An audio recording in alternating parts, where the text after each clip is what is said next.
네, 올 한 해 우리 정치가 나아갈 방향을 모색하는 시간입니다. 새해를 맞아서 준비한 신년 특집 2023년 정치의 길을 묻다. 오늘은 유인태 전 국회 사무총장 모셨습니다. 안녕하세요, 총장님. 예, 안녕하세요. 예, 새해 복 많이 받으십시오. 예, 복 많이 예, 잘 지내셨죠? 예. 예. 한 해를 전망을 하려면 지난해 2022년을 좀 돌아봐야 될 것 같은데 윤석열 정부가 탄생을 한 게 2022년입니다. 몇 점 주시겠습니까? 그 뭐 점수가 있나요? 100점 만점에. 예. 아니, 그럼 뭔 점수를 줘요? 줄 점수조차가. 줄 점수가 없다. 아니, 그래도 뭐 60점이면 뭐 낙제점, D 이하, 뭐 50점, 뭐 그냥 마이너스입니까? 마이너스. 아니, 어쨌든 예.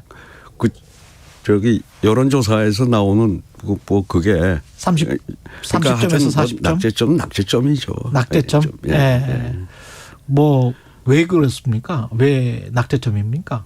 정치인 출신으로 보시기에는. 도대체 아직 그 정치인 윤석열이 아니고 예. 검사 윤석열로 보였잖아요. 그동안 행동해온 게. 예.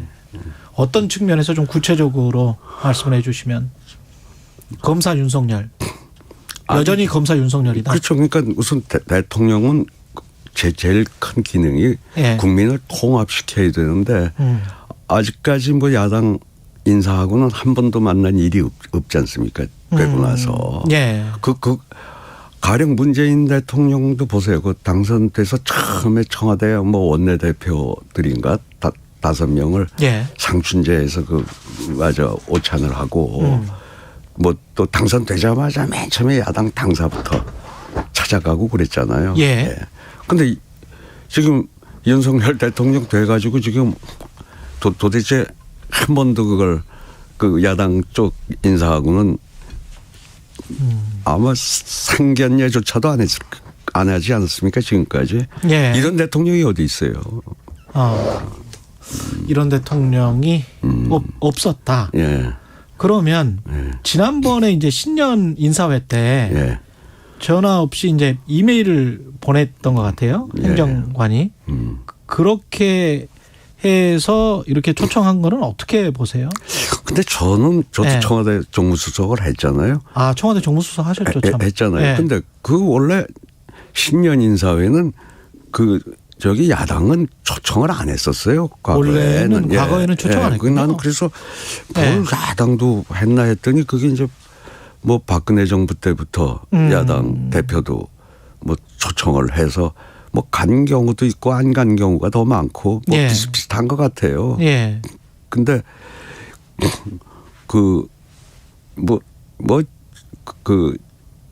그때부터 생긴 건데 안 간 경우도 많고 그런 정도로 했다 그러면 이 야당 뭐 대표가 별로 내키지 않았을 겁니다. 그 정도로 이메일로 그냥 그렇게 줬다면 내키지 않았을 것이다. 예. 대통령이 새해에는 어떻게 정치를 해야 될까요? 글쎄, 근데 이제 저는 좀 고쳤으면 좋겠다 싶은 것들. 감회가 새로운 게 어쨌든 뭐 신년 인터뷰에서 그 선거제도를 들고 나왔잖아요. 그렇게 중대 선거제 이야기를 했죠. 그런데 뭐 그 방법론까지 대통령이 얘기할 건 아니고 결국은 다당제가 비례성이 강화되고 이 좀 다양성이 보장되는 그러니까 현재 저 대통령 중심제에다가 이 양당제라고 하는 거는 이거는 정치가 실종되는 제도거든요. 될 수밖에 없는 구조다. 우리 지금 6공화국 생기고 35년 동안에 쭉 경험한 거 아니에요? 대통령 선거에서 진 정당은 또 다음 날부터 다시 전쟁 시작에 5년 후에 그렇죠. 그 고집 탈환을 위해서 지난 뭐 7, 8개월도 다 그랬었던 것 같고 그런 거 아니에요? 그러니까 이 같은 선거제도 지금의 이 정치제도는 이대로 더 지속해 가지고는 정말 이 나라에 장래가 없다, 미래가 없다 이렇게 아주 보여지잖아요. 그게 뭐 중대선거구제든 독일식 정당 명부제든 뭐 내각제든 뭔가 바꿔야 된다. 근데 이제 그 선거제도는 그러니까 뭐 여러 가지 방법이 그 아까 그 다양성과 예. 비례성을 더 강화하는 결국은 지금 기호 1, 2번만이 생존하는 생태계 아니에요. 지금 이 예, 선거제도가. 그렇죠. 예. 그러니까 좀 소수 정당 또 요새 세상이 얼마나 이게 다원화돼 있어요. 근데 딱 그 두 개 정당 밖에는 생존이 안 되는 이런 지금 선거제도를 가지고 있다 보니 예. 뭐 같은 당의 대표를 저렇게 억지로 쫓아내고 뭐 그러고 있잖아요. 저 당도 그렇고 이 당도 뭐 수박이니 무슨 개딸이니 서로 그 따로 당을 해야지 왜 그 한 당에 섞여가지고 그게 이 생태가 이 저기 1, 2번밖에 안 되니까 여기 같이 모여가지고 그 난리들을 치고 있는 거 아닙니까? 그런 측면에서 어제 김종인 전 비대위원장이 중대선거구제든 뭐든 간에 기득권 정치인들이 지금 국회에 있기 때문에 본인들이 뭘 할 수는 없을 것이다. 사실상 불가능하다. 현실적으로는 그 이야기 하나 하고 양당은 뭐 어쩔 수 없는 지금 현재 상황이기 때문에 뭐 내분이 있고 뭐가 있더라도 분열되지 않고 그냥 갈 것이다. 국민의힘도 민주당도 그렇게 예측을 하시던데 어떻게 그러니까 보십니까? 지금의 선거제도에서는 네. 그대로 가지. 이런 선거제도에서는 그대로 갈 수밖에 없다. 지금까지 네. 이 분당을 해가지고 선거 앞두고 네. 성공한 사례가 열린우리당이 한 번 있었고요. 이제 2003년에 그러고는 그다음에 뭐 2.12 선거혁명이라고 85년도에 이제 그 신당이 나와가지고 그 뭐 기존의 민한당 야당을 그냥 좀 제압을 한 일이 한번 그건 지금도 그걸 선거혁명이라고 하는 그 두 번밖에는 없었어요. 현실성은 어떻게 보세요? 지금 상황에서. 그러니까 지금 윤석열 대통령이 아직 임기 초반에 힘이 있는데 대개 저 선거제도 개혁에 대해서는 보수 계열 정당이 좀 거부 반응이 더 컸거든요. 물론 그건 이쪽에도 또 저 민주당 쪽에도 다 찬성하는 건 아니에요. 또 그렇겠죠. 그렇겠죠. 여러 조건에 따라 좀 뭐 다르긴 한데. 근데 그 어쨌든 저랬고 민주당 입장에서는 우선 이재명 후보 시절에 대표가 아니라 대통령 후보 시절에 저 정치 교체를 하겠다고 해서 의원총회에서 저 결의까지 했고. 아, 그랬네. 예. 그리고 또 지난 전당대회 때 그 결의를 또 했어요. 이 정치 교체를 하겠다고 하는. 그 정치 교체가 결국 정계특위 아닌. 그러니까 정치 교체가 선거제도 바꾸는 선거제도 바꾸는 거죠. 정치 개혁인 거죠. 정치 개혁이란 권력 구조 바꾸는 거. 그러니까 민주당은 물론 안에 이해관계가 의원들이 다 다르겠죠. 예, 다르겠지만은 일단 민주당에서 명분상 저거 반대를 못 한단 말이죠. 그렇게 하겠다고 후보 시절에 해서 의원총회가 했고 전당대회에서 더군다나 결의까지 해놓은 사항이란 말이죠. 지금. 국회의원들은 분명히 본인의 지역구 그다음에 본인의 당선 여부 그다음 그 2024년 선거 그것만 신경 쓰면서 이게 뭐가 나을까? 비례대표를 강화시키는 게 나을까? 뭐 권역별 비례대표 아니면 중대선거구 그거 가지고 이제 굉장히 계산을 하지 않을까요? 글쎄 그러니까 지금 그러니까 꼭 뭐 이 다양성과 비례성이 강화되는 선거제도라는 게 중대선거구만 있는 건 아니니까. 이제 대통령은 원래 후보 시절에도 이 공약을 했고 또 뭐 저번에 국회의장하고 만찬 때도 그 개헌 얘기를 김진표 의장이 꺼내니까 이게 이 정치 개혁도 해야 된다 이 선거제도. 그때도 또 이 얘기를 그러니까 지금 윤석열 대통령은 이거는 갑자기 튀어나온 건 아니고 오래된 이제 지론이었던 것 같아요. 그러니까 지금 아직도 힘이 있는 대통령이니까 어느 때보다 좋은 기회를 맞았죠. 이 선거제도 개혁에. 어느 때보다 좋은 기회. 뭐 그걸 이해관계 때문에 뭐 그 현실적으로 불가능하다고 전망하는 분도 계실지 모르지만 저는 사실 이 감회가 새로운 게 20년 전에 꼭 2003년에 노무현 대통령이 대통령에 당선돼서 그 첫 국회 시정연설을 4월 2일인가요? 2월 25일 날 취임해서 그때 그 시정연설에서 이 한 특정 우리 지역 세력주의가 아직도 뭐 강고하니까 특정 지역에서 한 정당이 뭐 3분의 2 이상을 못 얻게 하는 이 선거 제도를 고쳐 주신다면 이제 내년이 2004년이 총선이니까 네. 내년 선거에서 이기는 다수당 내진 다수연합에게 총리 추천권을 드리겠다고 제안을 해요. 아. 그 2003년에. 예. 그래가지고 저는 그때 야당이 된 그 당명이 그때는 뭐 민자당인가 그 한나라당인가 예. 하여튼 거기하고 이 선거법 협상을 몇 달간 했던 당사자예요 제가. 아, 그렇군요. 예. 그러니까 참 감회가 그러니까 어떻게 보자면 이 선거제도 개혁은 그 노무현의 꿈이죠. 그 노무현의 꿈이 이번엔 좀 이루어질래나 하는 어떤 설렘 같은 것도 있어요 저한테는. 근데 그 분명히 이제 명분이나 가치는 아까 말씀하신 표의 등가성, 비례성 말씀하셨고 그다음에 다양성 이거 국민들 모두가 다 찬성을 할 겁니다. 이 가치에 관해서는. 그렇죠. 그렇죠. 근데 이제 그 이해 타산이라고 해야 되겠죠. 어떤 정치적 그 제도 하에서 정치적 결과가 나오는데 중대선거구제는 누구한테 유리하고 권역별 비례대표제는 어떤 당한테 유리하고 독일식 정당명부제는 어떤 당한테 유리한 게 아마 이미 컴퓨터처럼 다 돌아가서 결과표를 가지고 있을 텐데 어떻게 보세요? 시뮬레이션이라는 게 시뮬레이션은 별게 없습니까? 정확하지 않은 게요. 네. 우선 선거제도가 생태계가 바뀌면 예. 정당 생태계가 예. 기호 1, 2번만이 살아남는 게 아니라면은 우선 정당들이 분화가 돼요. 아. 그렇지 않겠어요? 그렇죠. 아니 그러고 예를 4명도 들어 뽑히고 그러면. 예, 그러면 예. 아니 그 지금 유승민 그 전 대표나 예. 이준석 대표나 이 사람들이 지금 어떻게 윤석열 대통령 저당하고 어떻게 함께 가겠어요? 지금으로서는 거기 아니면 갈 곳이 없으니 그러니까. 그런 거고 예. 또 이 민주당 쪽도 그 수박이니 뭐 개딸이니 서로 고만들 쌈박질하고 따로따로 살림 차려야죠.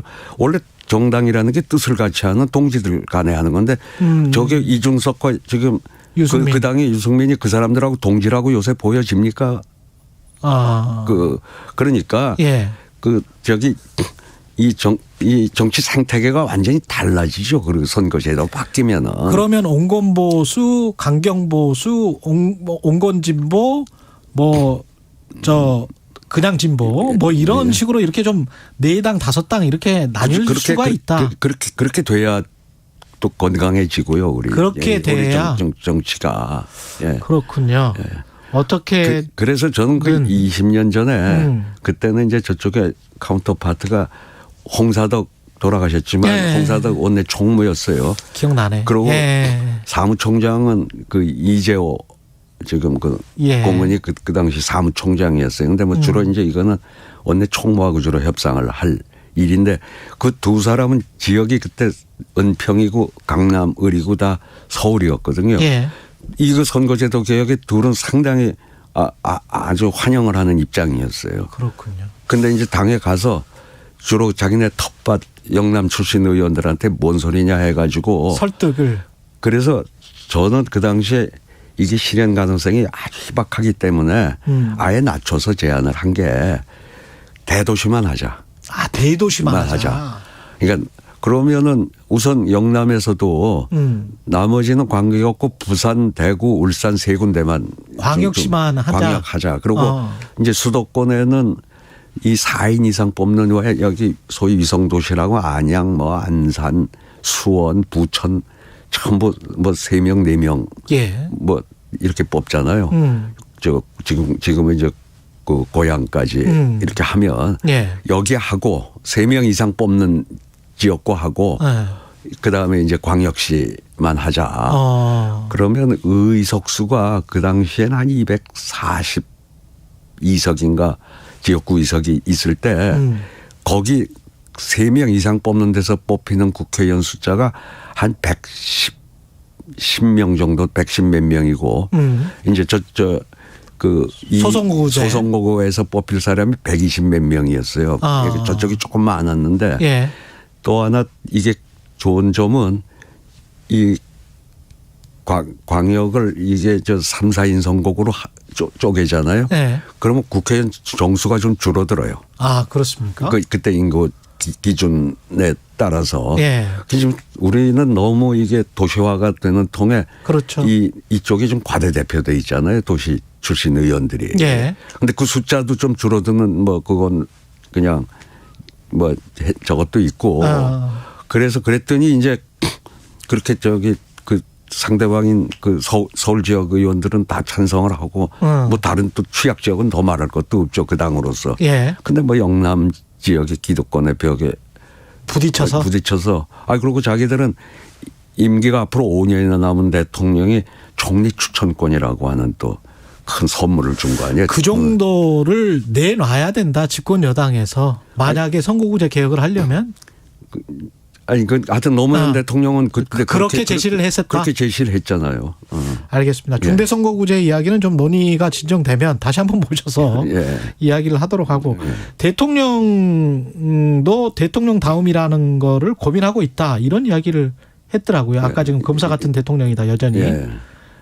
뭐 하도 그런 지적을 받으니까 뭐 이번 인터뷰에서 뭐 그런 말씀을 하셨더라고요. 2023년에는 대통령다운 대통령이 될 것 같습니까?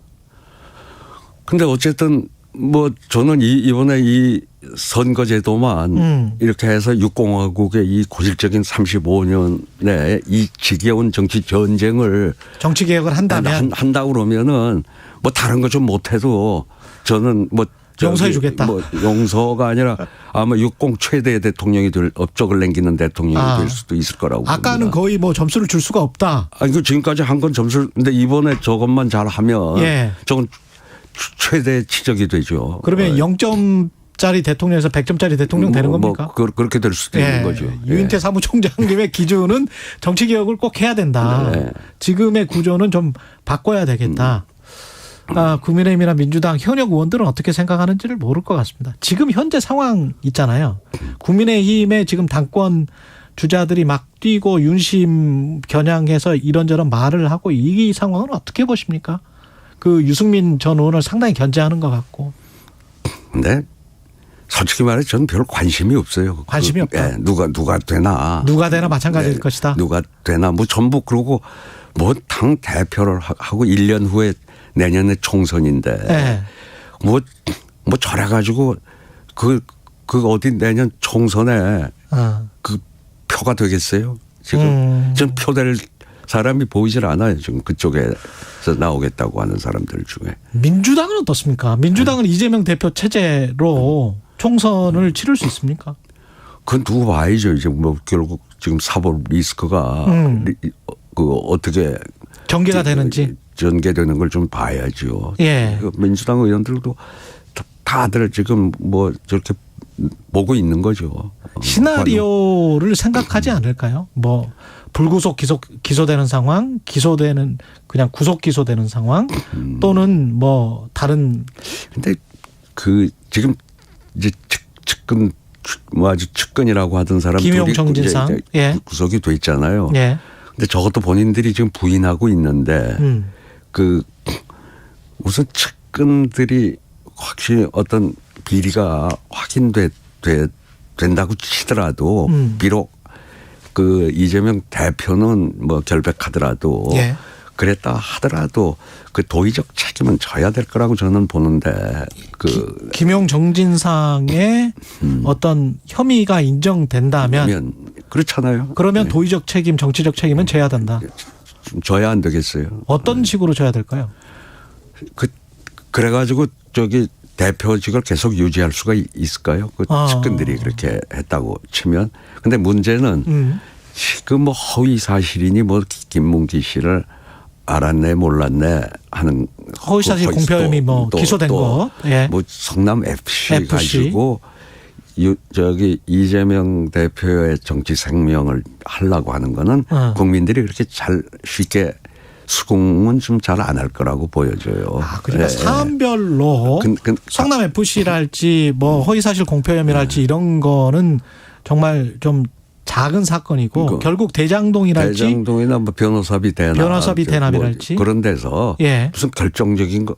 근데 그렇게 유능하단 검사들이 지금 달라붙어서 저거 언제까지 저는 뭐 수사를 몇 년을 더 하려고 하는 건지 그 아직까지는 뭐 확실한 뭐가 나온 게 없지 않습니까? 그러면 가정을 이렇게 한번 해보죠. 대장동 의혹과 관련해서 뭐 정진상이나 김용이 지금 말씀하신 대로 뇌물이나 정치자금을 수수를 했다. 검찰이 주장하는 대로. 그런데 그건 이재명 당대표와 상관이 없는 걸로 결론이 났다. 대장동도 무혐의다라고 하면 그럼에도 불구하고 정치 도의적인 책임은 져야 된다. 그러면 이재명 당대표의 정치 생명. 그거는 뭐 정치 생명까지는 아니래도 예. 적어도 그 측근이라고 그러고 또 이재명 대표가 결백을 믿는다고 그러고 계속 그 사람들이 뭐 압수수색 들어오고 또 저기 소환당할 때 예. 옹호를 해왔잖아요. 비호를 했잖아요. 본인이 옹호해왔다. 심지어 당까지 나서서 당 예. 대변인이 검 조작인이 어쩌니 했잖아요. 근데 이제 그게 그 확실하게 그 비리가 혐의가 인정이 된다고 하면은 적어도 저기 이재명 대표는 그 도의적 책임은 좀 져야 되겠죠. 그러면 문희상 전 국회의장이 말씀하신 것처럼 토끼도 굴을 3개는 판다. 예. 플랜 B, 플랜 C를 민주당이 어떤 플랜 B, 플랜 C를 준비를 해야 됩니까? 그건 뭐 그런 뜻으로 한 얘기가 아니라고 뭐 하는데 왜 거기다가 또 빗대가지고. 아니 뭐 보도는 뭐 또 그렇게 돼 있어. 제가 좀 잘못 알았을 수도 있습니다만은 하여간 그대로 해석을 한다면 그 굴을 파야 됩니까 지금? 파놔야 됩니까? 아니 근데 예. 닥치기 전에 예. 어떻게 될지 모르는데 아직은 전부들 아마 관망들을 할 거예요. 이게 어떻게 돼가나를. 근데 그런 와중에 뭔 준비가 되겠어요. 근데 닥치고 나면 또 그 정당은 다 그 길을 찾게 돼 있어요. 닥치면 예, 어떤 굴이든 팔 것이다. 예, 팔 거라며. 미리 팔 필요가 없다. 예. 예. 지금 남북 관계 관련해서 이제 윤석열 대통령이 굉장히 좀 강조를 하고 국민의힘 의원들도 핵을 강조를 하고 남북 대치 상황이 좀 격화되는 것처럼 보여지는데 그래도 문제가 없다라고 생각을 하고 있는 것 같습니다. 이렇게 이제 압박을 하면 힘을 통해서 평화를 구축할 수 있다 이렇게 생각을 하는 것 같은데 이런 스탠스는 괜찮습니까? 글쎄요. 좀 대통령은 하여튼 어쨌든 국민을 불안하게 해서는 안 되잖아요. 예. 안 되는데 뭐 북에 대해서 저쪽이 또 말본세를 한마디를 해도 어디 참 듣기 고약스러운 말만 하잖아요. 뭐 북쪽에서.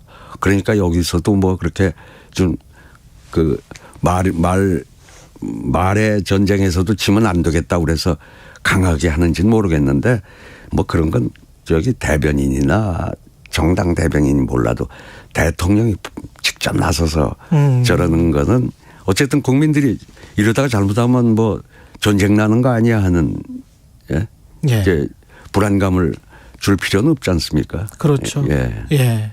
아까 민주당 이야기하다가 마무리를 못 지으신 것 같아가지고 민주당 같은 경우는 새해 어떻게 해야 될까요? 뭐 우선은 이 대통령이 지금 그 민주당은 원래 대선 와중에도 아까 말씀드린 대로 이 정치 교체를 하겠다. 그리고 또 김동연 지금 지사하고 같이 이재명 그 당시 후보하고 예. 단일화를 하면서도 이걸 또 약속을 하고 단일화를 한 거라고요. 정치 교체를. 정치 교체를 약속을 하고. 정치. 그러니까 지금 과연 이제 저쪽 국민의힘이 이쪽에서 뭐 얘기를 해봐야 예. 듣겠냐 했는데 지금 대통령이 우선 이 얘기를 들고 나왔으니 뭐 이거는 그래서 저는 윤석열 대통령이 지금 새해에는 말이죠. 그 6공학 이래 최대 지적이 될 수 있는 이 선거제도를 개혁하는데 예. 하려고 그러면 협치 없이 할 수가 없다. 할 수가 없잖아요. 예. 그리고 또 3대 개혁을 뭐 노동연금 교육 그걸 하겠다고 그랬잖아요. 예. 그거 전부 협치 없이 어떻게 합니까 야당과. 이재명 그 대표의 사법적인 문제가 드러나면 드러나는 대로 예. 아니면은 하여튼 만나서 머리를 맞대야 된다고 생각을 해요. 빨리 예. 머리를 맞대고 그러니까 협치를 해라. 지금 대통령 실제로 역할할 수 있는 게 얼마 안 가요. 저기 중간 그거 또 돌면 하프라인 돌면요 힘 빠져서 총선이 일종의 정권 심판 뭐 그렇다고요. 그러니까 예. 지금 할 수 있는 기회는 앞으로 총선 때까지밖에 없어요. 없다. 예. 총선은 어떻게 전망하세요? 만약에 바뀌지 않는 선거제도라면 또 이렇게 어떤 팽팽하게 돼버릴까요? 그건 뭐 우리는 뭐 정치는 생물이라고 그러니까 그때 네. 가서 어디가 더 죽수냐 뭐 여기에 달려 있는 거니까 결국은 지금 전망하기는 뭐 그렇습니까? 예. 근데 뭐 한국 정치는 결국 어디가 더 죽을 쓰느냐입니까? 예. 뭐 그렇죠. 어디가 더 마이너스냐?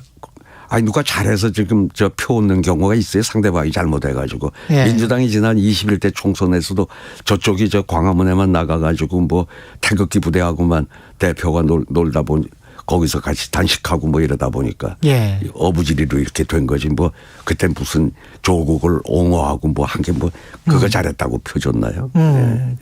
민주당이 만약에 윤석열 대통령이 그렇게 협치를 뭐 강조하면서 태도 전환을 한다면 예. 민주당은 당연히 뭐 그걸 받아들여서 같이 그래야죠. 당연히 그래야죠. 협치할까요? 그럼요. 당연히 예. 그럴 준비는 그리고 민주당은 원래 돼 있다. 이재명 대표 되자마자 예. 그 만나자고 몇 번 했는데 예. 뭐 하여튼 어쨌든 한 번도 저쪽에서 콜이 없었잖아요. 대답조차 없었잖아요. 거기에. 예. 그래 요청에 대해서. 국민의힘 어제 김종인 전 비대위원장 국민의힘에 인물이 없었기 때문에 윤석열 검찰총장이 됐다. 그런 식으로 이야기를 하더라고요. 대통령이. 민주당은. 그러니까 예. 우리 그동안에 예. 소위 육공화국 들어와서 예. 이 정치 불신이 강화되다 보니까 예. 하여튼 국회의원 몇 번 한 사람은 다 못 쓸 인물이 돼버리거든요. 국회가 제 기능을 못하고 예. 하여튼 계속 쌈만 해왔으니까 또 쌈을 해서 상대방을 악마화 시켜야 다음에 정권을 가져오니까. 그러네요. 그러니까 국회의원들이 원래 여러 가지로 좀 괜찮은 사람들도 예? 전부 국회 오래 있다 보면 전부 인물군에서 탈락해버리는 이 비극이 더 사실은 경륜이 있는 사람이 대통령이 오랫동안 해왔던 옛날에 김영삼 대통령, 김대중 대통령 예. 뭐 어쨌든 나름대로 그 경륜을 다 펼치셨잖아요. 여기 찾으면 상당히 있어요. 있는데 인물이 없어서가 아니라 있는데 그런 그 환경 때문에 빛을 못 본 거죠. 예. 예. 환경, 여건, 제도가 굉장히 안타까우신 모양입니다. 예. 유인태 전 사무총장님은. 예. 다시 한번 모시겠습니다. 예. 지금까지 유인태 전 국회 사무총장이었습니다. 고맙습니다. 예. 예. KBS 1라디오 최경영의 최강시사 2부는 여기까지고요. 잠시 후 뉴스 일대기 그리고 대장동 관련 사건은 봉지욱 기자와 함께 정리합니다.